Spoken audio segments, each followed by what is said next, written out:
저는 결혼 주례를 꽤 많이 하는 편이었어요. 결혼 주례를 하기 전에 저와 꼭 상담을 하는 시간이 있는데요. 그 상담 시간에 들어오는 우리 예비 부부들은 대부분 긴장하고 들어오게 됩니다. 왜냐하면 그 상담을 하고 제가 주례를 결혼식을 연기할 것을 권고하는 커플들이 적지 않기 때문이고, 또 저와 이야기하고 난 다음엔 뭐 숙제를 잔뜩 받아가는 분들이 계셔서 그렇습니다. 그 숙제를 잘 안 하시면 결혼 주례 안 해주겠다, 뭐 이렇게 얘기를 하죠. 왜냐하면 결혼이라고 하는 것이 결코 쉬운 일이 아니고, 결혼식을 준비한다거나 혼수장만하는 게 결혼식이 아니고, 사실은 결혼 생활을 준비해야 되는데 너무나 많은 사람들이 그냥 대충 하면 산다고 생각해요. 근데 좀 사람들이 지혜롭지 못한 것 같아요. 결혼이 얼마나 많이 실패합니까? 우리들이 본 어른들의 결혼들이 얼마나 고통스러웠습니까?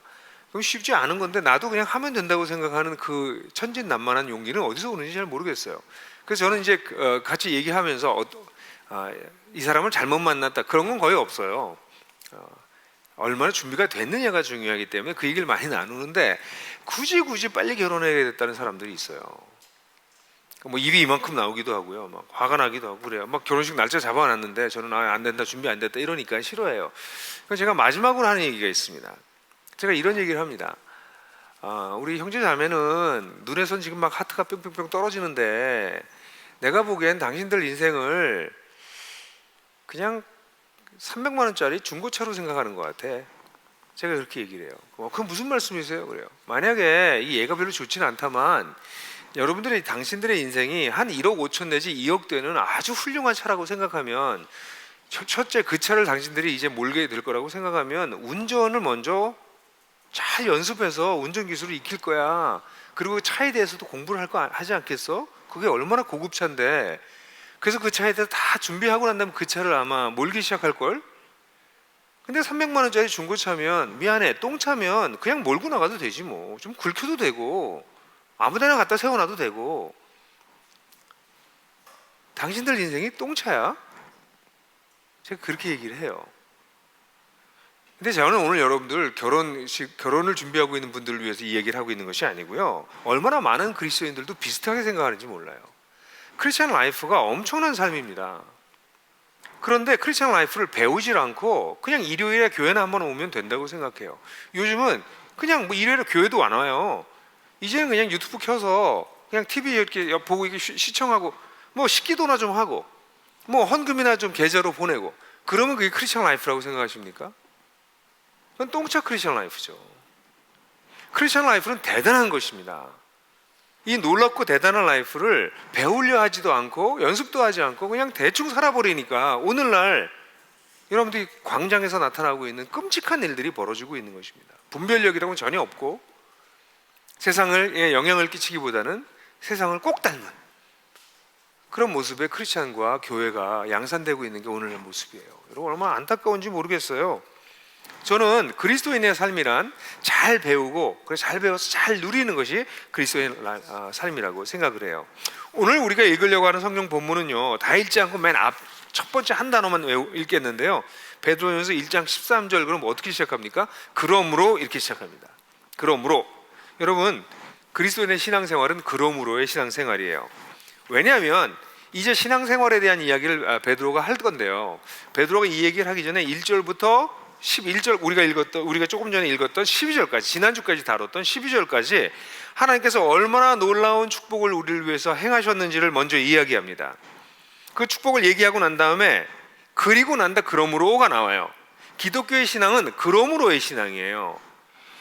대부분의 종교는 내가 어떤 수양을 해서, 내가 어떤 탐구를 해서, 그래서 내가 뭔가를 이루는 것입니다. 그러니까 내가 이루어 나가는 종교예요. 대부분의 종교가 그렇습니다. 그런데 기독교의 종교는 내가 무엇을 해서가 아니라, 내가 이루는 것이 아니라 하나님이 이미 우리를 위해서 행하신 놀라운 일들, 그 놀라운 일들을 이해하고, 그걸 이해하고 나니까 그러므로 이렇게 사는 겁니다. 하나님께서 우리를 위해서 하신 놀라운 일을 뭐라고 말합니까? 그걸 은혜라고 얘기를 해요.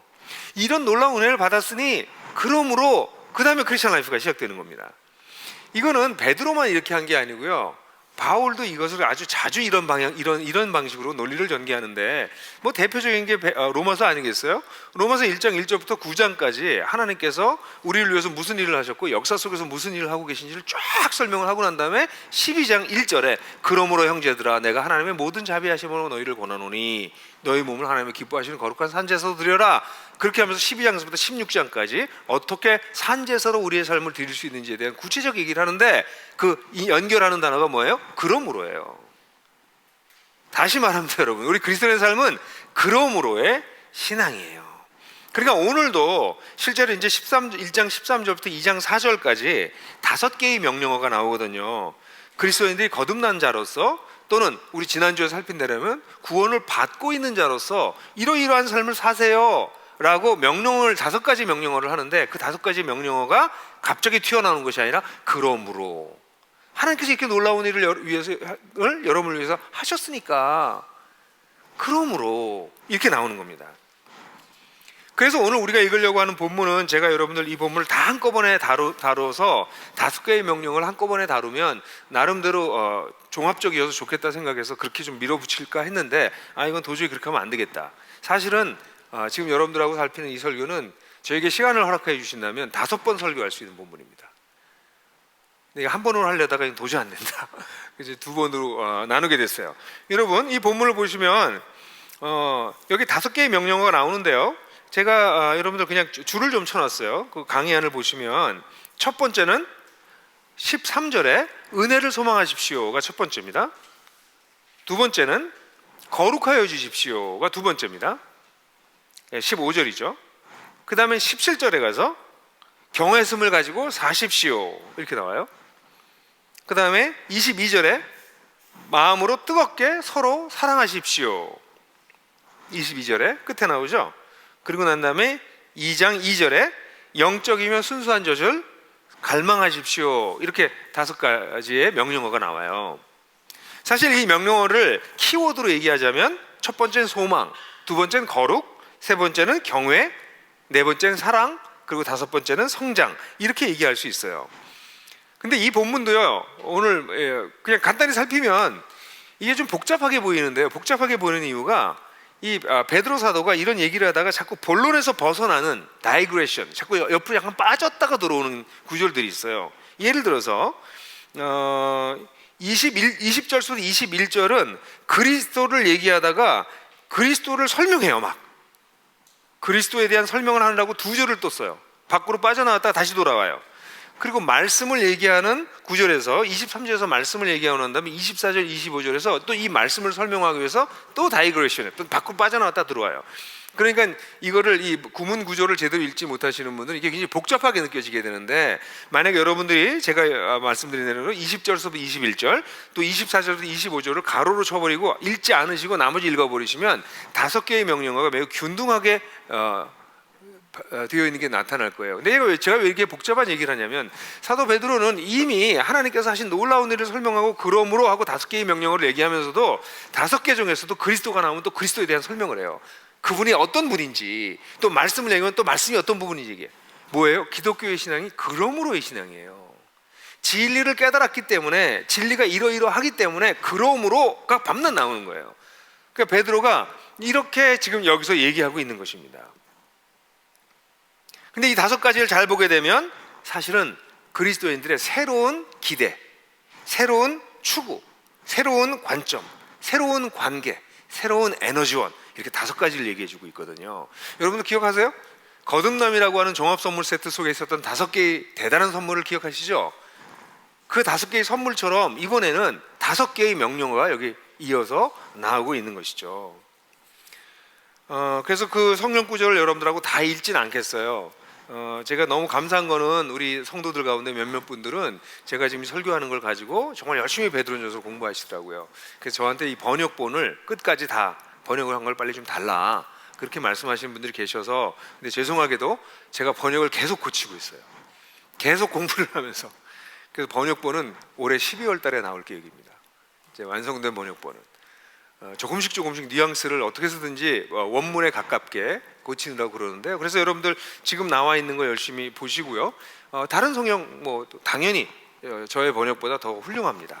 제 강해를 위해서 제가 이렇게 준비하는 거니까 여러분들 공부를 계속 해주시면 좋겠어요. 근데 이 내용을 보게 되면 이 5가지의 명령어를 둘로 나눌 수 있는데, 첫 번째 2개가 새로운 기대와 새로운 추구와 관련된 것인데, 이건 일종의 꿈과 관련된 부분입니다. 꿈. 나그네들이 꾸게 되는 꿈이 무엇인가? 그 다음에 그 꿈과 관련되고 난 다음에 3가지가 그 다음에 나오는 것이 관점. 어떤 관점으로 퍼스펙티브로 살 거냐, 어떤 관계로 살 거냐, 어떤 에너지를 가지고 살 거냐, 이건 구체적인 삶의 모습입니다. 그래서 꿈과 삶, 원래 이렇게 둘로 나눠서 여러분들과 말씀을 나누려고 한 것인데, 여기 꿈과 삶이 그 다음에 기록되어 있는 것을 보게 돼요. 여러분, 이 5가지가 이 본문에서 명령어처럼 보이지만 사실 명령어이면서 동시에 이게 거듭난 사람들의 특징이기도 해요. 이런 새로운 꿈을 꾸면서 새로운 삶을 살아가라 라고 말하는 것일 수도 있지만, 또 다르게 얘기하면 거듭난 사람이라면 이렇게 새로운 꿈을 꾸면서 이런 새로운 삶을 살게 돼 라는 얘기를 하는 것입니다. 이걸 다시 한번 도표로 말씀드리면 이렇게 얘기할 수 있어요. 여러분, 꿈은요 어디서 나오냐면 진리에서 나와요. 진리가, 우리가 진리를 이해하잖아요. 그럼 진리를 잘 들여다보고 있으면 거기서 기독교의 진리는, 하나님의 진리는 꿈으로 나옵니다. 꿈이. 그리고 꿈을 꾸게 되면 사람들은 그 꿈 때문에 그런 삶을 살게 돼요. 삶. 이 도표가 굉장히 중요해요. 왜냐하면 진리가 아니라 할지라도 큰 아파트를 살면 행복하대라는 가짜 진리가 있어요. 그럼 가짜 진리가 있으면 아파트를 사는 비전, 꿈을 가지고 살아요. 열심히 돈 모아가지고 아파트 사는 게 삶으로 나온다고요. 기독교가 제가 왜 매력적이라고 생각하냐면, 기독교는 매우 상식적이에요. 합리적이고. 이런 일반적인 원칙이 그대로 적용되는 거죠. 근데 어떤 진리를 가지고 있느냐가 따라서 어떤 꿈을 꾸느냐를 결정하고, 어떤 꿈을 꾸느냐에 따라서 어떤 삶이 나오는 것이죠. 저는 실제로 너무나 많은 사람들이 이 진리를 잘 이해하지 못하고 있다는 사실을 발견하게 돼요. 제가 지난주에 만났던 한 자매는 40대의 자매인데 굉장히 똑똑한 자매예요. 책을 정말 많이 읽었고요. 특별히 예술사에 관심이 많아서 예술사 공부를 지금도 끊임없이 하고 있고요. 성경도 굉장히 많이 읽은 분이에요. 그런데 같이 이야기를 나누면서 발견하게 된 것은, 기독교에 대한 또는 하나님에 대한 표피적인 지혜는 있지만 하나님을 너무 많이 오해하고 있어요. 하나님을 잘 모르고 있어요. 그래서 기독교의 신앙이 별 볼일 없다고 생각해요. 이분은 모태신앙입니다. 모태신앙이지만 하나도 인생이 다른 사람과 다르지 않아요. 진리를 알고 있다고 생각해요. 근데 잘 몰라요, 제가 보기엔. 근데 오랜 대화를 통해서 이 자매가 고백하기를, 내가 하나님을 정말 모르는군요. 내가 아는 지식이 굉장히 피상적인 것이었군요.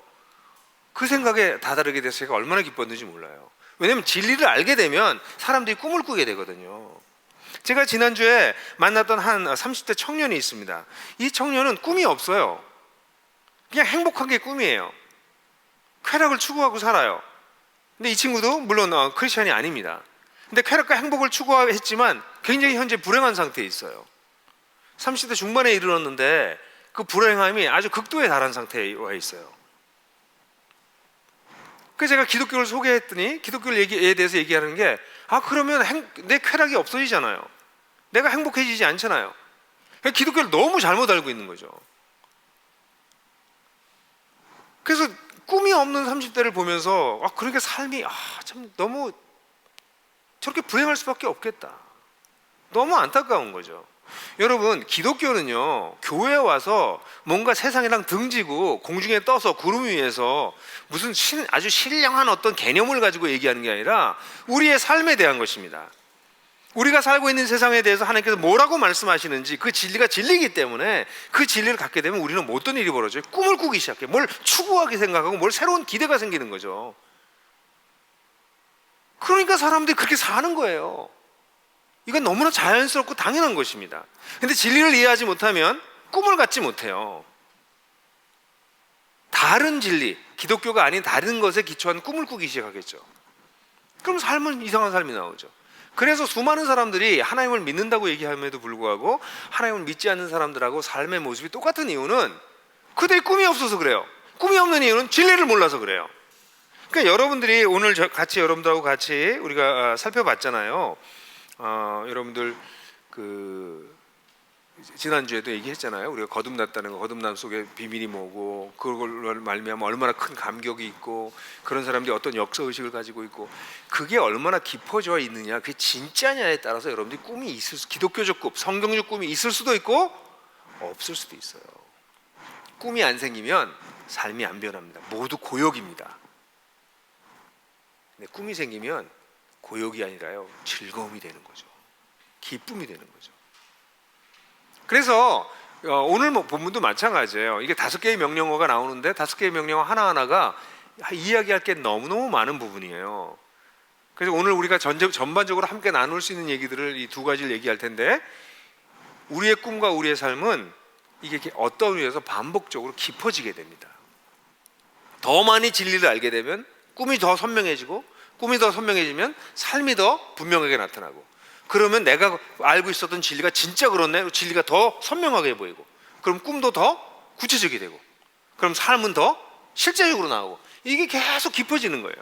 평생 동안 이런 일이 벌어지도록 하나님께서 우리를 부르셨으니 이게 얼마나 놀라운 삶이에요.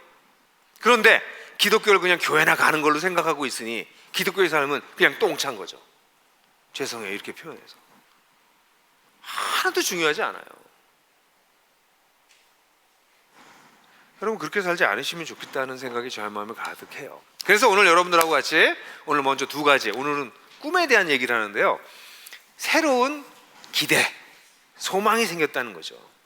여기 보게 되면 아까 우리가 보았던 것처럼 우리가 오늘 읽으려고 하는 본문은 13절부터요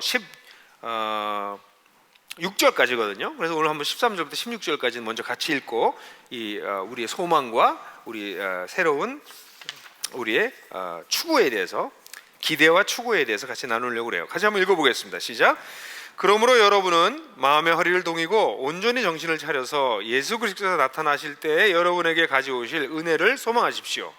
순종하는 자녀로서 여러분의 무지 속에 전에 따랐던 욕망을 따르지 말고 여러분을 불러주신 그 거룩한 분을 따라 여러분도 여러분 자신을 모든 행실에서 거룩하여 주십시오.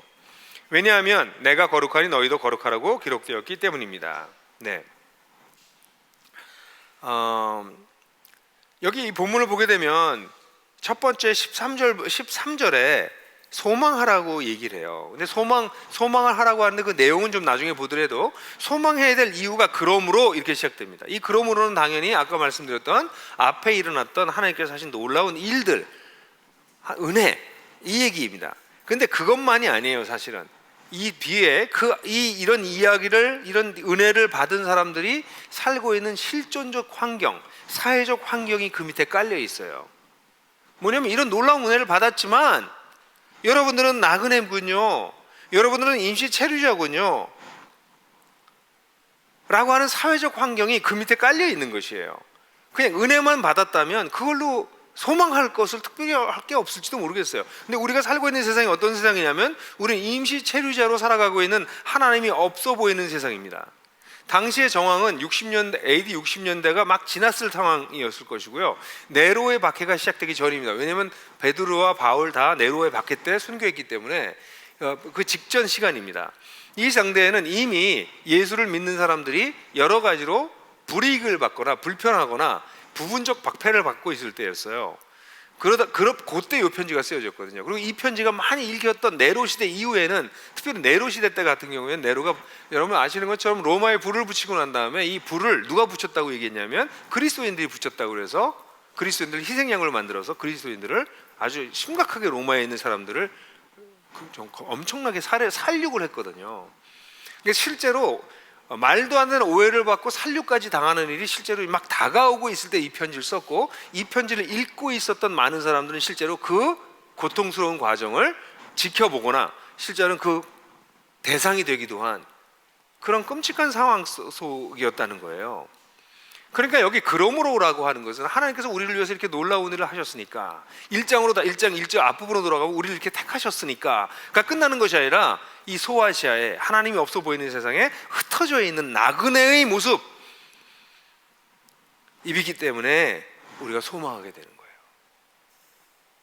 그래서 우리가 간절히 소망하게 되는 것이죠. 여러분, 오늘날 코로나로 인해서 전 세계가 지금 얼어붙었잖아요. 지금 몇십만 명이 죽어가고 있어요. 제가 코로나 초기에 학자들이 미국에서 20만 명 이상이 죽을 거라고 얘기해서 제가 좀 웃었어요. 세상에 미국에서 어떻게 20만 명이 죽어?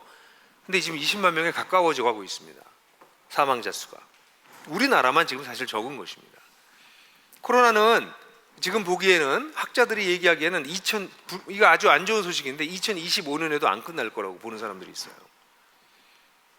상황이 심각합니다. 이런 끔찍한 상황 속에 우리 모두가 살고 있어요. 근데 거기에 덧붙여서 정광훈이라고 하는 사람을 중심으로 한, 제가 그분에게 목사라는 이름을 붙이지 않아요.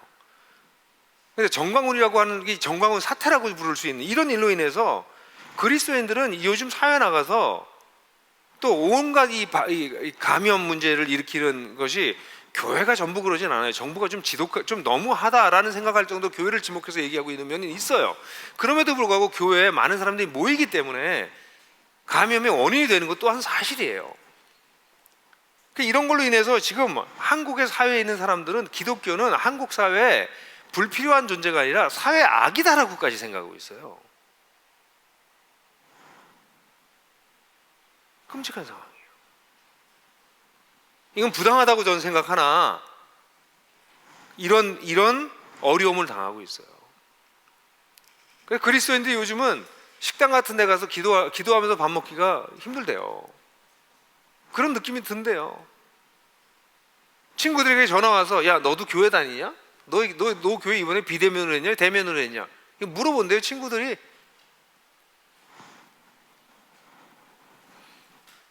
많은 사람들이 부끄러워하고 많은 사람들이 움츠러들어 있습니다. 네로의 바퀴가 시작돼서 언제 무슨 일을 당할지 모른다라고 하는 이런 일을 겪고 있는 것과 비슷한 바로 그러한 때 하나님께서 그리스도를 통해서 놀라운 은혜를 주셨음에도 불구하고 우리가 살고 있는 세상은 이런 세상, 그러므로 소망하라는 것입니다. 근데 사실 이건 얼마나 놀라운 일입니까? 우리가 만약에 이런 상황 속에서 소망할 수가 없다면, 우리에게 소망이 없다면, 결국 이렇게 끝나는 거라면 우리는 정말 얼마나 억울하고 얼마나 답답하겠습니까? 근데 성경은 뭐라고 해요? 이러므로 비록 세상이 이렇지만 그러나 하나님께서 이렇게 놀라운 일을 하셨으니까 그러므로 소망해라 라고 얘기하고 있는 거예요. 그럼 소망의 내용이 뭘까요? 소망의 내용을 보면 여기 이렇게 나와 있습니다. 예수 그리스도께서 나타나실 때 여러분이 받을 은혜, 이렇게 나옵니다. 소망이 뭐죠? 대부분의 사람이 소망 그러면 우리 아이가 잘 되는 거, 아파트 잘 되는 거, 뭐 병 낫는 거, 이 세상에서의 일어나는 것들을 소망으로 삼습니다. 근데 여기서 얘기하는 이 소망의 내용이 뭐냐면 예수 그리스도께서 다시 오실 때, 나타나실 때 우리가 받게 될 은혜입니다. 그것은 앞부분에서 얘기했던 우리가 거듭남으로 말미암아 우리가 받게 됐던 산소망과 썩지 않고 쇠하지 않고 더럽지 않는 유산을 얘기하는 거죠. 그러니까 이 은혜는 지금도 우리가 하나님의 은혜를 받고 있지만 너희가 사모해야 될 은혜는 이 종말론적인 은혜를 얘기하는 거예요. 마지막에 예수께서 오실 때 너에게 부어줄 은혜를 기억해라 이거예요. 사실 이거는 우리가 10절에서 지난주에 살폈던 것처럼 이미 구약의 선지자들이 연구하고 부지런히 살피고 조사했던 그 은혜, 여러분들에게 임할 은혜를 열심히 했다고 나오잖아요. 그 은혜가 여기 다시 단어가 다시 나온 거거든요. 그 은혜. 근데 그 은혜는 사실 예수 그리스도를 통해서 예수님 첫 번째 오심으로 말미암아 우리에게 주어졌는데 그 은혜가 이제 예수께서 다시 오심으로 말미암아 뭐 하는 거예요? 완결될 은혜예요. 그 은혜를 바라라는 것이에요. 여러분, 먼저 성경에서 얘기하는 소망은 이 땅에 있는 어떤 것을 소망하는 것을 뜻하지 않습니다. 철저하게 종말론적 은혜를 기대하는 종말론적인 소망이에요. 우리 주님이 오실 때 얼마나 놀라운 일이 회복될까라는 걸 간절히 사모하는 것이에요. 그럼 이제 사람들이 그래서 이 은혜를 소망해라. 그럼 사람은 막막할 수밖에 없죠. 그 은혜가 얼마나 클지 우리는 상상할 수조차 없기 때문이에요. 전 여러분한테 이런 얘기를 좀 하고 싶어요. 은혜를 상상하십시오. 앞으로 임할 여러분들 은혜를 상상하십시오. 목사님 그게 뭘까요? 여러분, 그 말로 설명할 수 없어요. 예를 들어서 1세기에 이 성경을 읽는 사람들에게 여러분들이 만약에 2000년이 지나면 너희들이 스마트폰을 갖게 될 거야 라는 걸 설명한다고 생각해 보세요. 어떻게 설명하시겠어요? 1세기의 사람에게 스마트폰을 여러분들에게 설명하도록 3분을 드릴 테니까 설명해 보세요. 설명이 가능하겠어요? 3분 동안? 설명한다고 그 사람이 알아듣겠어요? 여러분, 테크놀로지가 2000년 동안 발달된 걸 가지고도 우리는 1세기엔 상상할 수 없는 테크놀로지 우리가 이용하고 있어요. 이건 인간이 만들어낸 테크놀로지입니다. 그것도 2000년 전에 설명할 수 없어요. 이해할 수 없고. 그러면 그리스도께서 오실 때 우리에게 임할 은혜는 얼마나 대단한 것이겠습니까? 상상할 수가 없는 거예요. 여러분들이 상상할 수 있는 최고의 상상력을 발휘해서 나타날 수 있는 어떤 모습일 가능성이 있는데, 그것도 아마 함량미당일 것이에요. 그래서 우리가 이 상상할 은혜를 상상할 때 은혜가 뭔지 잘 몰라요. 그런데 그러면 모르는 건가요? 그냥? 아니요. 그 소망의, 그 은혜의 핵심이 있어요. 그건 모르는 게 아니에요. 그게 뭘까요? 요한일서 3장 2절 같은 데 나타나죠. 요한일서 3장 2절 한번 같이 읽어볼까요? 사랑하는 여러분, 이제 우리는 하나님의 자녀입니다. 앞으로 우리가 어떻게 될지는 아직 밝혀지지 않았습니다만 그리스도께서 나타나시면 우리도 그와 같이 될 것임을 압니다. 그때 우리가 그를 참모습대로 뵙게 될 것이기 때문입니다. 여러분, 소망이 뭔지 아세요? 여기 나타난 우리가 확실히 알고 있는 소망이 우리가 예수 그리스도처럼 된다는 거예요. 예수님처럼 된다는 것이에요. 그뿐만 아니라 그날 우리는 그분을 참모습대로, 계신 모습 그대로 뵙게 된다는 것이에요. 여러분, 이 땅에 있는 우리 그리스도인들, 여러분들과 저, 그리고 지난 2000년 동안 정말 거듭났던 그리스도인들은 그를 본 적이 없지만 사랑하고, 그를 지금도 보지 못하지만 말할 수 없는 기쁨과 영광스러운 기쁨으로 기뻐한다. 그게 바로 우리가 앞에 읽었던 본문이잖아요. 그렇게 우리가 보지도 못하고 지금도 보지 못하는데도 사랑하고 기뻐했던 그분을 그날은 만난다고. 와우. 그리고 그분을 만날 때 내가 그분과 같은 모습으로 바뀌어 있다고. 세상에 엄청난 다른 변화가 일어나겠지만, 여러분, 세상에 어떤 변화가 일어나든 어떤 테크놀로지가 나타나서 여러분 뭐 날개를 달고 날아다니든 온갖 정보를 분석할 수 있는 능력을 가졌든 뭐를 가졌다 할지라도 우리 같은 사람이 주님과 같이 변할 수 있다는 것, 주님과 같은 모습이 됐다는 것, 그게 가능할 거라고 생각하십니까? 꿈도 못 꾸는 일이지. 근데 그 일이 일어난다고 얘기하고 있어요. 우리가 그분과 같이 될 거라고, 예수님 같이. 여러분, 이게 산소망의 핵심이에요. 이것이 핵심입니다.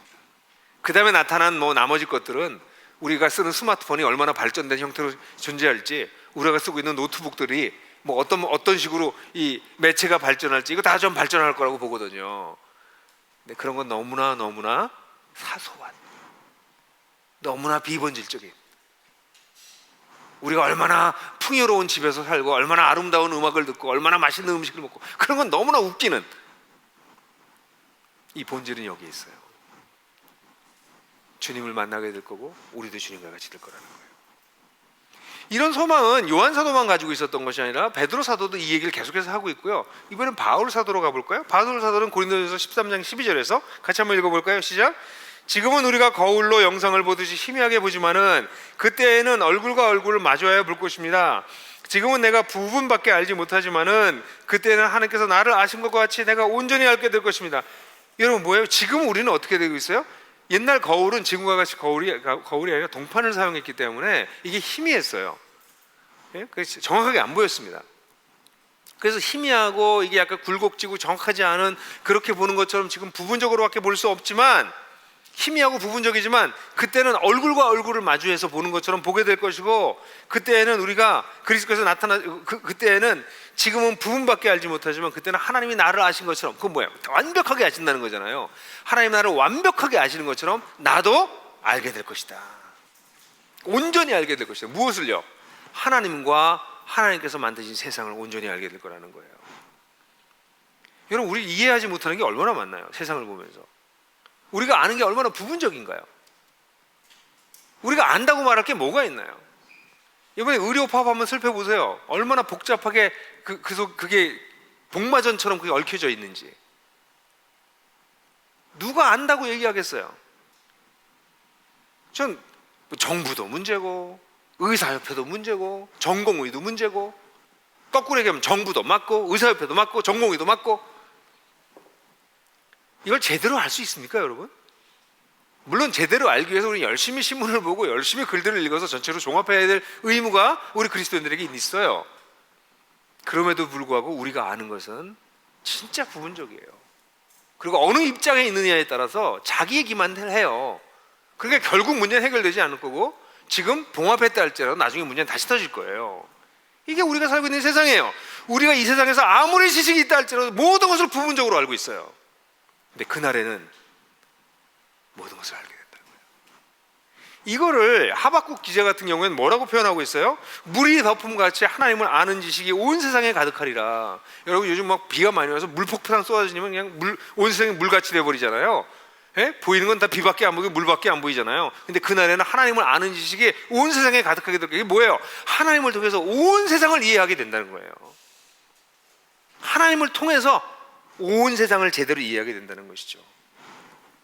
이게 회복될 것이라는 것이에요. 그러니까 우리가 갖는 소망은, 여러분 이걸 좀 묵상하셨으면 좋겠다는 생각이 들어요. 이 묵상은, 이 소망의 핵심은 예수께서 계십니다.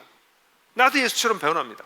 내가 이 하나님을 통해서 하나님께서 원래 창조하셨던 그 창조의 아름다움과 기쁨에 참여하게 될 것이고, 원래 창조하셨던 것보다 더 승화되고 더 단계가 높아진, 단계라고 말하기도 너무 그래요, 승화되어 버린 완전히 회복된 영광스러운 기쁨을 가지게 될 거예요. 저는 가끔씩 아름다운 자연을 볼 때 그때 이렇게 감동하고, 이렇게 지난번에 얘기한 것처럼 감격, breathtaking, 와, 이럴 때 있잖아요. 와, 주님께서 세상을 회복하실 때 이 마지막 날 오게 될 은혜는 도대체, 그때 혹시 제가 심장이 안 좋아서 심장마비가 오지 않을까 생각이 들어요. 야, 이건 심장마비가 올 것 같다. 이 세상에서도 아름다운 걸 보면 내가 이렇게 감동돼가지고 하고 숨이 막히는데, 그날에 예수 그리스도께서 오실 때 나타나야 될 은혜는 과연 어떤 것일까? 여러분 꿈꿔보셨어요? 그걸 소망하시라고요. 근데 이거 소망 안 한다는 거예요. 왜요? 소망하는 자세에 대해서 그 다음에 말하고 있어요. 마음의 허리를 동이고 라고 얘기하고 있습니다. 이 마음의 허리라고 하는 표현은 재밌는데요, 이 허리를 동인다라고 하는 표현은 액션을 취하기 위해서 준비하는 걸 뜻해요. 옛날에 유대 사람들은 옷이 길었어요. 그래서 치렁치렁 저 밑에 가지고 튜닉이라고 부르죠. 길었다고요. 그래서 이거 걸으면 이게 펄렁펄렁 돼요. 뛰려면 이걸 끄집어 올려서 허리에다가 이렇게 집어넣어요. 옛날 우리 두루마리 비슷하게. 그러니까 허리에 동인다라는 얘기는 이 옷을 이렇게 끌어올려서 여기다 이렇게 하는 거예요. 그래서 이걸 크랜피드 같은 사람은 유명한 신약학자인데요, 그분은 팔을 걷어붙이고 이렇게 번역했어요, 이걸요. 예? 그러니까 이게, 또는 외투를 벗어버리고 뭐 이런 표현이에요. 그러니까 뭐냐면 이제 액션을 취할 수 있도록 준비하라는 얘기예요. 그러기 위해서, 근데 다시 말해서 그날에 그런 놀라운 일이 일어날 거니까 그날을 기다리면서 대충 살아라가 아니에요. 소망을 가진 사람들이 뭘 하는 거냐면 마음의 허리를 동이고 액션을 취할 준비를 하라는 것입니다. 그렇다면 여기서 액션을 취하는 그 내용에 대해서는 조금 이따 얘기하더라도, 일단 이 마음의 허리를 동인다는 얘기는 뭘까요? 여기서 마음이라고 하는 단어가 나오는 거는 영어 성경을 보게 되시면 heart라고 번역하지 않고 대부분 다 minds라고 번역했어요. 이건 생각 쪽에 더 가까운 부분입니다. 그래서 New Living Translation은 이것을 좀 풀어서 쓰는 번역인데, 거기서는 think clearly 이렇게 번역했어요. 생각을 선명하게 함으로 이렇게 번역했어요. 이 단어의 뜻은 무엇이냐면, 마음의 허리를 동이고라고 하는 건, 자, 마음을 단단히 먹고 이런 뜻이 아니고요, 똑바로 생각하고 이런 뜻이에요. 정확하게 생각하고. 이게 무슨 얘기일까요? 기독교는 다시 얘기하지만 그러므로의 종교예요. 진리가 중요한 거예요. 하나님께서 그리스도 안에서 이루신 일, 지금 하고 행하신 일, 앞으로 하실 일, 이게 우리가 알고 있는 진리예요. 그걸로 단단하게 생각하라는 거예요. 마음을 댄디 먹고 이런 게 아니에요. 여기서 얘기하는 게 마음의 허리골 동요는 여러분의 사상을, 여러분의 생각을 이 진리의 뿌리를 박아라, 진리로 생각해라, 이런 뜻입니다. 지금 하나님께서 뭘 하고 계십니까? 뭘 하셨습니까? 지금 뭘 하고 계십니까? 뭘 하실 것입니까? 이게 성경에서 얘기하고 있는 진리입니다. 그걸로 마음을 딱 무장하라는 얘기예요. 그래서 액션을 취할 준비를 하라는 겁니다. 한 가지 덧붙이는 것은, 여기서 온전히 근신해서, 이게 온전이라고 하는 단어를 어디다 붙일 거냐에 대해서 번역이 좀 다르지만 저는 근신에다가 붙여야 된다고 생각해요. 근데 근신한다는 단어는 정신을 차린다고 번역할 수 있고요, 어떤 성경은 self control이라고 번역했지만 이 원래의 의미는 술 취하지 않은 상태예요. sober, be sober. 소버라고 한다는 술 취하지 않은 상태, 깬 정신을 이런 뜻입니다. 여러분, 이 얘기는 다시 말해서 어떤 얘기냐면 우리는 세상에 살면서 우리를 취하게 하는 것에 의해서 취해 있다는 것이에요. 여러분들이 제가 조금 전에 얘기했던 소망 얘기를 할 때 뭐 저런 생각도 할 수 있겠네 이런 생각을 하시는 분들은 세상에 취해 계신 분들이세요. 세상밖에 모르세요. 우리를 술 취하게 만드는 것은 하나님이 없는 저 시퍼렇게 살아있는 것처럼 보이는 세상입니다. 여기에서 여러분 우리를 술 취하게 하는 게 뭐예요? 어떻게 하면 좀 더 재밌을까? 내가 요즘의 키워드는 재미입니다. 제가 보기에는 내가 어떻게 하면 좀 재밌을까? 어떻게 하면 좀 내가 더 편할까? 그래서 뭐 아파트고 뭐고 자녀에 대한 투자고 이 모든 게 다 그런 거 아닌가요? 전부 내가 어떻게 나의 재미가 키워드인 것 같지만 인류 보편적으로 그 밑에는 뭐가 있냐면 내가 있어요. 나 사람들은 다 취해 있어요. 어떻게 하면 내가 더 재밌을까? 어떻게 하면 내가 더 행복할까? 어떻게 하면 내가 더 쾌락을 누릴 수 있을까? 거기다 오늘날 젊은이들 가운데 중요한 단어는 공정성이라는 단어예요. 왜 공정성이에요? 왜 나를 그렇게 대하는데? 왜 나를 공정하게 대하지 않는데? 그래서 전교에서 1등한 애들끼리 모여서 공정성 얘기해요. 대학을 가보지도 못한 애들이 있는데 공정성 얘기예요. 공정성. 그 밑엔 뭐가 있어요? 다 나예요. 사랑하는 형제자매 여러분, 사람들은 취해 있어요.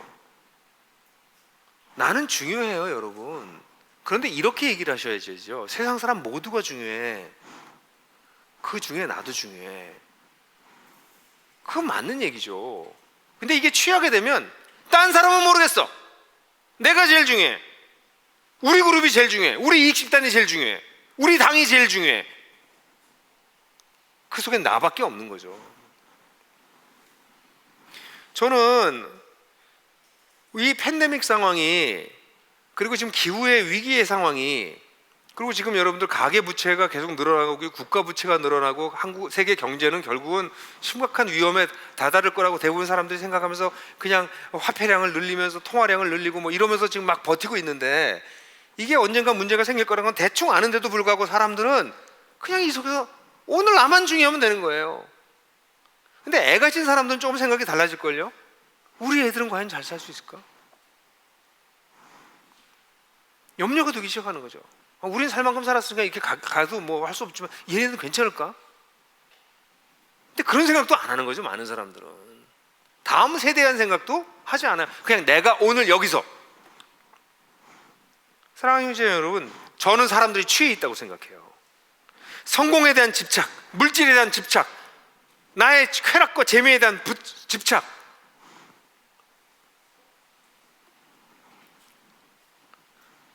이런 상황 속에서 이렇게 취해 있는 상태에서는 세상은 회복될 수 없습니다. 나만 생각하는 사람들이 세상을 어떻게 회복하겠습니까? 세상을 더 꼬이게 만들겠죠. 여기서 깨어 있으라라고 하는 얘기는 그 세상에 취하지 말라는 걸 뜻해요. 그래서 지난주에 얘기한 것처럼 하나님의 역사, 하나님께서 역사를 어떻게 이끌어가고 계시고, 하나님께서 그 속에서 사람들을 얼마나 소중하게 여기시고, 한 사람 한 사람, 나만이 아니라 세상의 모든 사람을 소중하게 여기시고, 그리고 하나님께서 이 속에서 일하고 계시고 우리를 부르시고 우리와 함께 이 멋진 삶을 살기를 원하시고, 그렇게 깨어 있으라는 것이에요. 그게 온전히 깨어 있어서 이 정신을 허리로 동이듯이 동이고 이제 액션을 취하려고 준비한다는 거예요. 그리고 소망하라는 거예요. 그러니까 소망하라라고 하는 것은 그냥 피안의 세계를 생각하면서 살자가 아니고요, 치열하게 산다는 걸 뜻해요. 치열하게 깨어서 정신을 차리고 내가 어떻게 사는 게 가장 가치 있고 의미 있는가. 설사 내일 세상에 종말이 와도 오늘 내가 할 일은 무엇인가. 내가 사랑해야 될 사람은 누구인가. 내가 감당해야 될 몫은 무엇인가. 그렇게 살라는 것이 이게 소망하는 자세예요. 그 사람들만이 소망할 자세가 생겨요. 소망하라 그러면 사람들은 그냥 현실 도피적일 거라고 생각하죠. 근데 이 본문을 보세요. 이 본문은 철저하게 현실적인 단어들이에요. 사랑하는 형제자매 여러분, 코로나 때문에요 모든 것이 스톱됐대요. 코로나라고 하는 단어의 원어가 왕관이라면서요. 요즘은 코로나가 모든 걸 결정해요. 정말 코로나가 왕관을 썼어요 보니까. 여러분, 그럼 당신들은 코로나 때문에 도망 다니다 죽으실 거예요? 코로나는 조심해야 되죠. 조심해야 되죠. 어떤 사람들처럼 믿음으로 다 해결할 수 있다고 무지하게 저렇게 반시민적 반사회적으로 행동하면 안 되죠. 그러나 도망 다니지 마시라는 거예요. 왜 코로나에 도망 다니시냐고요. 코로나가 있다 할지라도 우리가 해야 될 일이 있어요. 우리가 소망을 가지면 어떤 일이 생길까요? 코로나 때문에 도망 다니는 사람들은 두려워하고 허무하고 위축되고. 그러나 만약 우리가 소망을 가지게 된다면 어떤 생각이 할까요? 하나님이 이 시대 속에서 무슨 일을 하실까? 하나님께서 나를 통해서 무슨 일을 하길 원하실까? 기대감이 생기죠. 열심히 생기겠죠. 저는 오늘날 수많은 그리스도인들이 뒤로 물러서고 있는 걸 봐요. 수많은 목사들이 뒤로 물러서는 걸 봐요. 수많은 교회 지도자들이 뒤로 물러서는 걸 봐요. 아니요, 물러설 때가 아니에요. 다른 종류로 앞서 나가야 돼요. 그게 비대면 예배를 대면 예배를 강화하거나 우리끼리 억지로 모여서 집회를 하거나 그런 걸 뜻하는 게 아니에요. 상황이 이런 상황이 됐다면 이 상황 속에서 우리가 사람을 사랑할 수 있는 방법은 뭐냐? 하나님을 더 깊이 예배할 수 있는 방법은 뭐냐? 왜 없어요? 더 많아지는데. 저는요 개인적으로 줌이라고 하는 게 들어오고 난 다음에 저는 예배가 더 많아졌어요. 예배 횟수가 굉장히 많아졌어요. 옛날에는 뭐 예배 한 일주일에 두세 번 드렸는데 요즘 거의 한 20번 가까이 드리는 것 같아요. 예배를 일주일. 여러분, 왜 뒤로 물러서십니까? 우리가 소망이 있기 때문에 우리는 앞서 나갈 수 있는 것이죠. 사랑하는 형제자매 여러분, 우리가 이런 기대가 있는 사람들입니다. 예수 그리스도께서 오실 때 나타날 그 은혜, 그거를 바라는데 어떤 자세로 바라요? 마음의 허리를 동이고 정신을 차리고 그걸 기다리는 거예요. 그게 우리 그리스도의 삶이다라고 첫 번째 이런 기대를 가지고 산다라고 얘기를 해요. 그리고 난 뒤에 두 번째로 14절부터 16절까지인데요. 14절부터 16절에는 어떤 얘기가 나오냐면, 그러므로 여러분들은 각 사람의 행위에 따라 차별없이 심판하신 분을 아버지라고 부르고 있으니 여러분의 나그네 시절을 경외심으로 살아가십시오 라고 하는 건 다음 주고요. 죄송해요. 그 전이죠. 15절 16절인데 제가 17절을 읽었어요. 15절을 보면 15절에 뭐라고 나왔나요? 14절 15절이죠. 14절 보면 순종하는 자녀로서 여러분의 무지 속에 전에 따랐던 욕망을 따르지 말고 여러분을 불러주신 그 거룩한 분을 따라 여러분도 여러분 자신을 모든 행실에서 거룩하여 지십시오.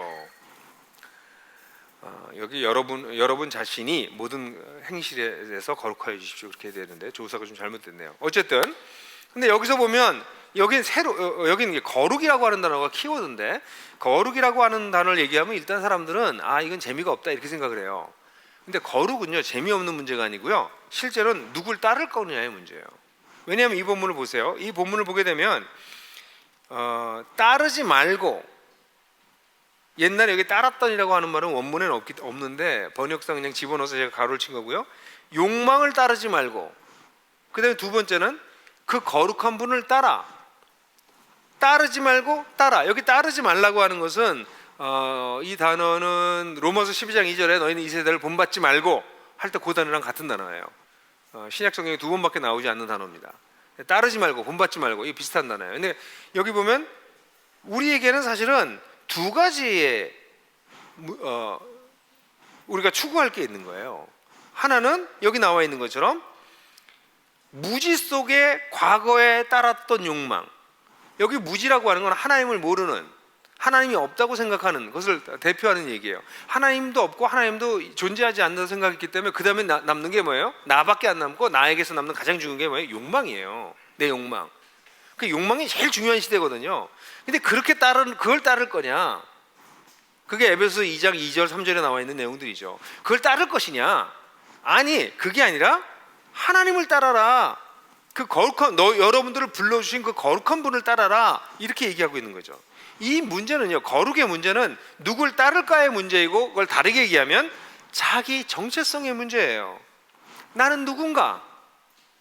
근데 이 본문에 보게 되면 이 본문 맨 앞절에 여러분은 순종하는 자녀로서 라고 표현하고 있습니다. 여기 우리들의 정체성을 표현하고 있어요. 우리는 누굽니까? 우리는 순종하는 자녀예요. 이거 순종의 자녀라고 표현할 수 있는데 이 표현은 사실 1장 3절에 여러분 나왔던 표현과 닮았어요.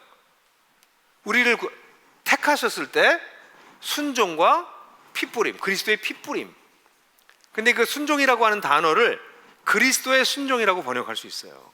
근데 그때 제가 순종에 대한 얘기를 할 때 여러분들 기억나세요? 이 순종은 하나님께 순종함으로 말면 우리가 어떻게 된다고요?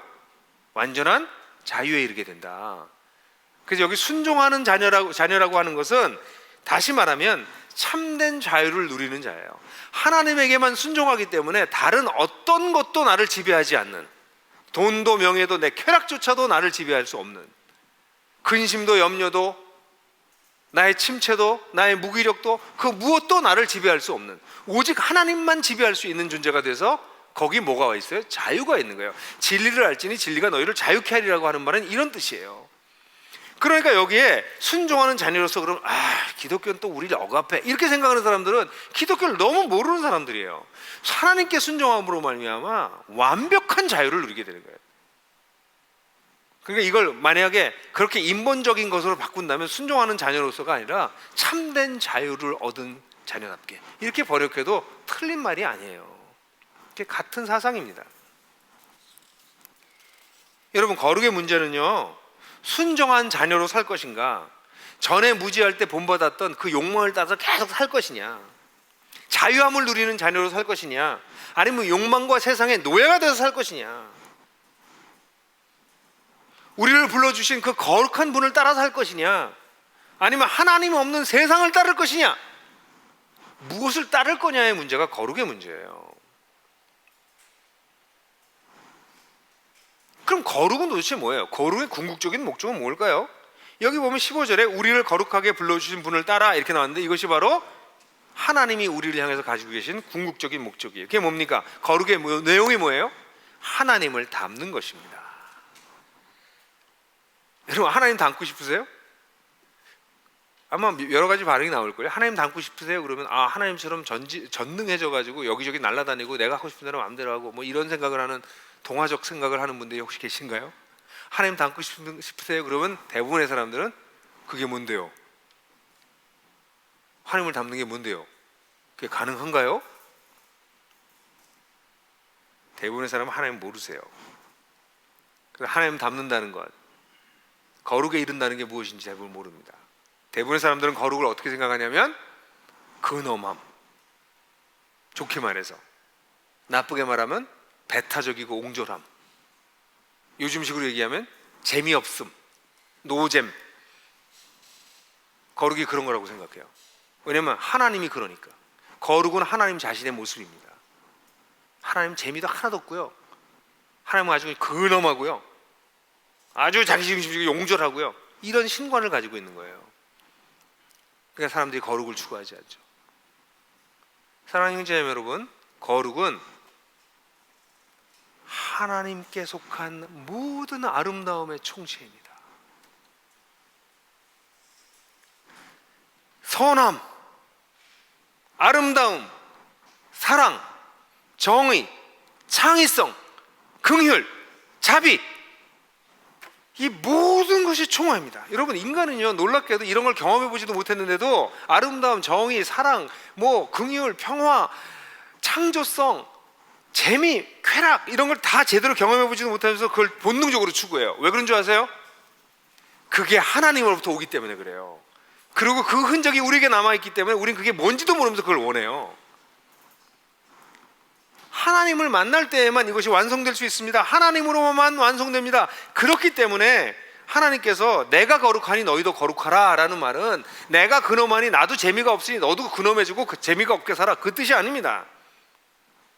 레위기 11장에 나와 있거나 19장에 나와 있거나 20장에 나와 있는 내가 거룩하니 너희도 거룩하라 라고 하는 말은 예수님이 이걸 약간 바꿔서 말씀하셨어요. 뭐라고 말씀하셨냐면 마태복음 5장 48절에서 하늘에 계신 아버지가 온전하신 것처럼 너희도 온전하, 텔레이오스, 온전함이라는 단어로 바꿔서 말씀하셨어요.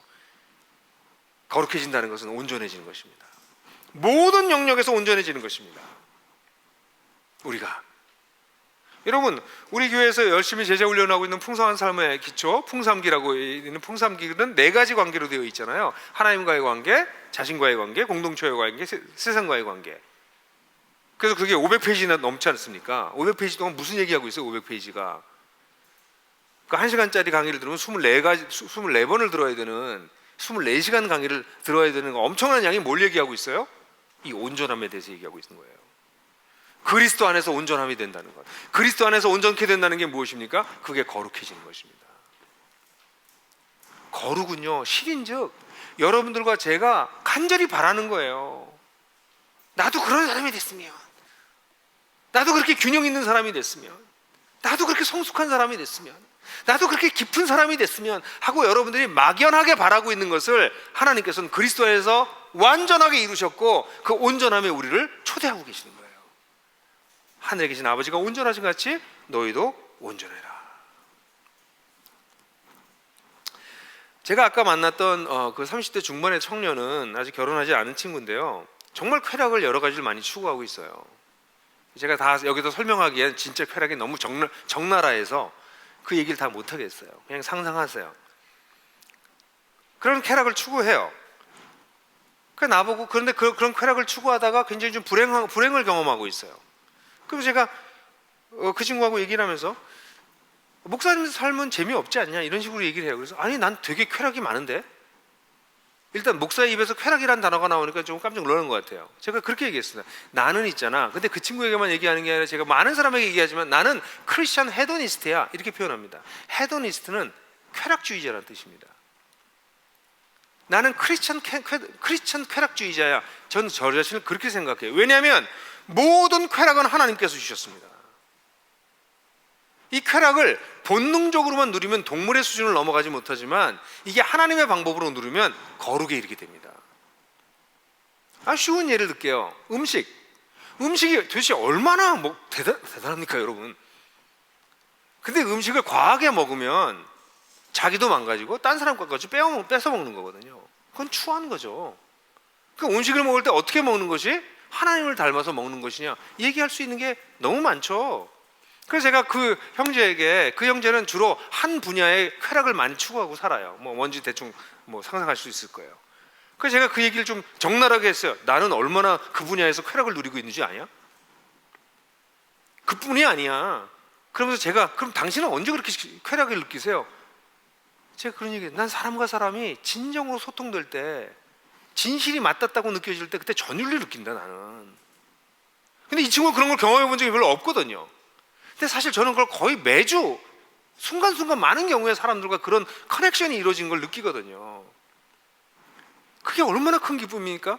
실제로 얼마나 많은 사람들이 사람과 연결됐다는 것을 느끼지 못하고 살아가는데, 그리스도인이 제대로만 살게 되면, 때가 되기 시작하면, 조금 성숙해서 관계들이 발전하기 시작하면 만나는 만남마다 그런 연결들이 일어나요. 사는 맛이 나지. 그런 만남을 통해서 내가 약간 섬겼던 것이 그 사람을 살리기도 하고, 그 사람을 변화시킨 걸 보면 또 깜짝 놀라. 아니 도대체 어떻게 이런 일이 벌어지지? 이런 것부터 시작해서 자연을 보고 아름다운 것, 음식물, 음악, 그림, 제가 좋아하는 나무, 세상에 즐거운 게 얼마나 많습니까? 여러분, 그리스도인이 된다는 것은 이런 수많은 쾌락을 제대로 사용하는 것을 배우는 것입니다. 하나님이, 우리가 그렇게 막 즐기잖아요. 제가 음식 먹고 너무 맛있어 막 이러면 하나님이 옆에서 보고 뭐라고 그러실까요? 아유 천박하게는 이러실 것 같으세요? 쓱 미소 지세요. 쓱 미소 지세요. 제가 운동 막 하고 땀 나고 난 다음에 샤워 하고 막 땀 쫙 흘리면서 기분 좋은데요? 그러면 아유 이렇게 육적이냐 이러실 것 같으세요? 하나님께서 쓱 웃으세요. 하나님의 미소가 있다고. 여러분, 하나님을 잘 모르세요. 하나님은 이런 사람이 행복하길 원하세요. 모든 종류의 행복을 누리길 원하세요. 그게 어디서 온 거예요? 하나님의 거룩에서 온 거예요. 내가 거룩한 것처럼 너희가 거룩하라는 것은 내가 온전한 것처럼 너희도 그렇게 온전하라는 뜻이에요. 그러나 제가 이런 걸 추구하기 때문에, 거룩을 추구하기 때문에 저에 대해서 실망하는 부분도 여전히 있어요. 요즘 사람들을 좀 많이 만나요. 특별히 교계의 어떤 리더들을 만나기도 해요. 그 리더들 만나고 난 다음에 돌아올 때 제가 가끔씩 돌아보는 게 있어요. 그게 뭐냐면, 왜 나는 저 사람들한테 좀 더 내가 좀 다르다는 걸 보여주려고 부각을 시킬까? 이런 생각이 들 때가 있어요. 물론 딴 사람들은 잘 못 느꼈을지 몰라요. 그건 저희 내면에서 일어나는 일이니까. 저게 기도하고 있는 건 그런 거예요. 하나님, 제가 더 자연스러운 사람이 되게 해주십시오. 더 자유로운 사람이 되게 해주십시오.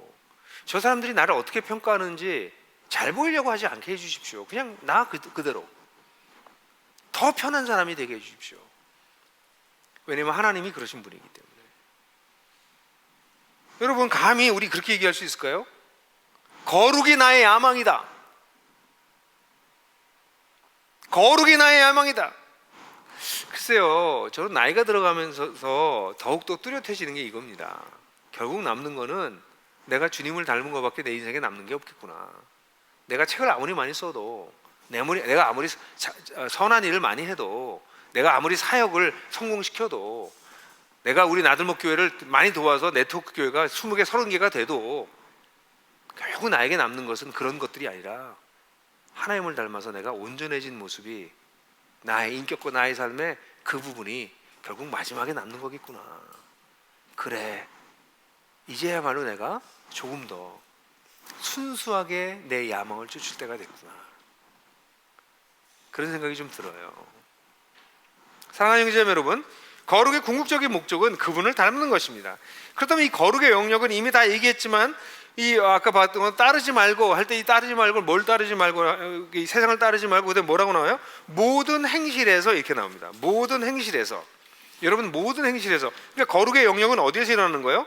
그것은 예배당에서 발견되는 게 아니에요. 거룩은 일상생활이에요. 그래서 이 본문에 이 모든 행실에서 얘기하지만, 이 다음에 우리가 읽게 될 17절 18절에서도 살아가십시오, 하나님을 경외함으로 살아가십시오, 18절에서도 너희 선배들이 따랐던, 너희 조상들이 살았던 생활 방식을 따르지 말고, 생활을 계속 얘기해요.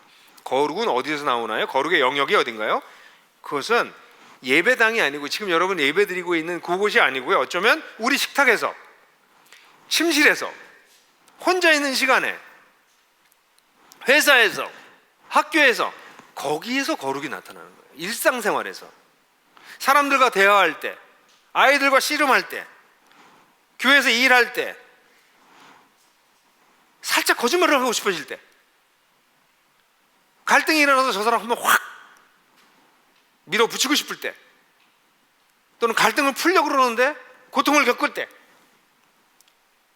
또는 내가 내 자신을 합리화하고 싶을 때, 내가 무기력에 빠질 때, 내가 무가치하다고 느낄 때, 내가 혼자라고 느낄 때, 바로 그럴 때가 거룩을 연습할 때예요. 하나님께서 하신 놀라운 일들이 내 인생을 지배하게 만드는 것이죠. 그래서 온전해져 나가는 것이죠. 이것은 새로운 습관입니다. 새로운 라이프 스타일입니다.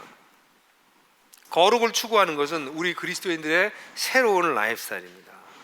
새로운 습관을 만들어 나가는 것입니다. 여러분, 새로운 습관은 언제 나오나요? 삶이 반복될 때 나와요. 그럼 아까 보여드렸던 그림표를 다시 한번 생각해봐요. 삶이 반복돼서 나타나려면 뭐가 선명해야 돼요? 꿈이 선명해야 돼요. 꿈이 선명하려면 뭐가 있어야 돼요? 진리가 있어야 돼요. 아까 그림표 한번 다시 한번 보세요. 진리가 있잖아요. 그 진리를 이해한 것만큼 거기에 따라 뭐가 나와요? 꿈이 생기고요. 꿈이 나와서 삶이 반복되면 그게 습관이 되고, 습관이 되면 내 인격이 되고, 그렇게 살면 내 인생이 되는 거예요. 그러니까 이 모든 것의 뿌리가 어디 있어요? 여기 진리에 있다고. 사랑하는 형제자매 여러분, 저는 요즘 몇 가지 좀 새로운 연습들을 하고 있는 부분들이 있습니다. 제가 집에 가면 약간 퍼져요. 왜냐면 늘 일을 너무 많이 했기 때문에 집에 보통 8시, 9시, 10시에 퇴근해서 들어갔으면 집에 가서 뭐 할 수 있는 게 별로 없어요. 그럼 퍼져 있다가 자는 모습이 제 삶이었는데, 요즘은 조금 일찍 들어가는 편이에요. 교회 사역을 이제 5개 분기 안 하니까 저녁 때 사역이 좀 줄었어요. 그럼 저녁에 6시나 뭐 이렇게 가면, 그럼 몸에 밴 게 뭐냐면, 난 집에 가면 퍼져야 된다라는 습관이 나한테 있어요. 보니까. 그러니까 너대 시간이 있는데도 아무것도 못해. 운동도 안 하고 그냥 퍼져요. 그래서 제가 한번 보니까 이게 퍼지는 게 좋은 게 아니구나. 퍼지지 않고 할 수 있는 게 뭘까? 내가 좀 재밌게 이 시간을 좀 창조적으로 쓸 수 있는 게 뭘까? 이런 생각을 하면서 뭔가를 연습하고 있어요. 특별히 토요일 날 같은 날은 제가 새롭게 만들어낸 것은 토요일 날 저녁 때 되면 이제 설교 준비도 막 그렇고 일주일 내내가 이제 막 밀려가지고 그때 그야말로 그때는 좀 퍼지고 싶거든요. 근데 5시쯤 자전거를 가지고 나가요. 그 시내를 자전거를 돌든지 뭐 타면 한 3-40km 타요. 그럼 1시간 반 정도 타게 되는데 서울 도심이 주말이 너무 깨끗하고요. 강변도로들이 너무 좋고요. 곳곳이 너무 잘 돼 있어요. 그럼 운동도 되고 쉬기도 하고. 그래서 제 자신이 새로운 습관을 좀 들이려고 애를 쓰고 있어요.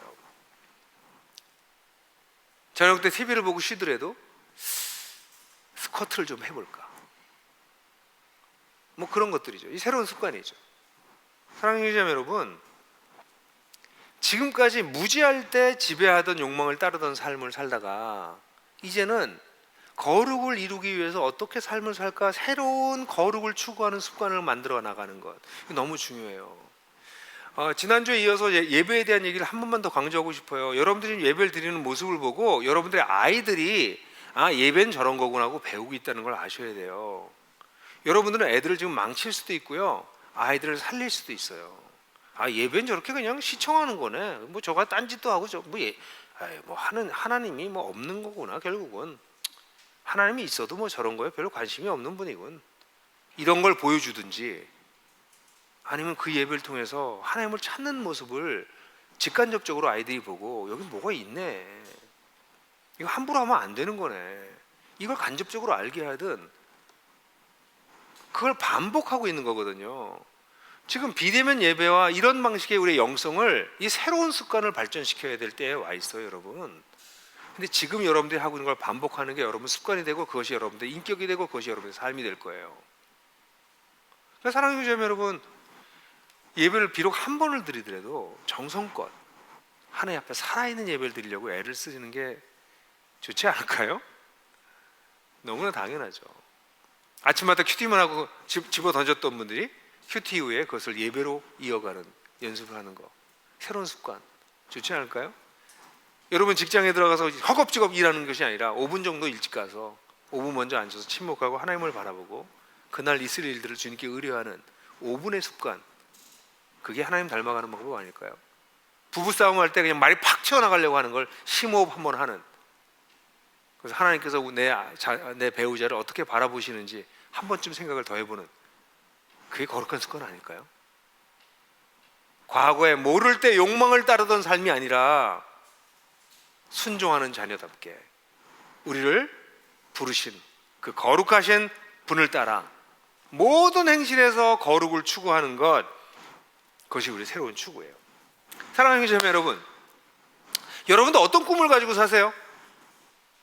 여러분들의 인생은 똥차가 혹시 아닙니까? 그냥 똥차로 살다가 이번 생은 글렀어 그러고 그냥 가실 겁니까? 대충 긁히면서 대충 아무 데나 갖다 주차하고 아무나 건드려도 괜찮고 대충 그렇게 사시겠습니까? 아니면 하나님께서 하신 놀라운 진리의 기초에서 내 인생을 향하신 하나님의 삶, 그리고 하나님의 큰 역사 속에 내가 참여하게 될 것, 그것을 꿈꾸면서 그 꿈에 걸맞게 그걸 소망하면서, 그 나라를 소망하면서 이 땅에서 치열하게 살고, 그러면서 내 속에서 거룩이 일어나는 것을 추구하면서 그러면서 사시겠습니까? 여러분들의 인생은 300만 원짜리 중고차가 아니에요. 똥차가 아니에요. 여러분을 위해서 예수께서 죽으신 고귀한 존재입니다. 그 고귀한 존재를 살아내세요. 그래서 이 땅에 있는 수많은 사람들이 허무에 굴복하고 살아가고 있는데, 그들에게 아니야, 여기 다른 삶이 있어 라고 말이 아니라 우리의 삶을 통해서 보여줄 수 있는 그런 놀라운 삶을 여러분과 제가 살게 되기를 주님의 이름으로 축원합니다. 이 시간 우리 1분 동안 침묵하는 시간 갖도록 하겠습니다. 영상이 도움이 되셨다면 지금 다른 분들과 공유해 보세요. 그리고 하나복 채널을 구독하시면 저희가 새로운 영상을 계속 업데이트하는데 그것을 먼저 만나보실 수 있습니다.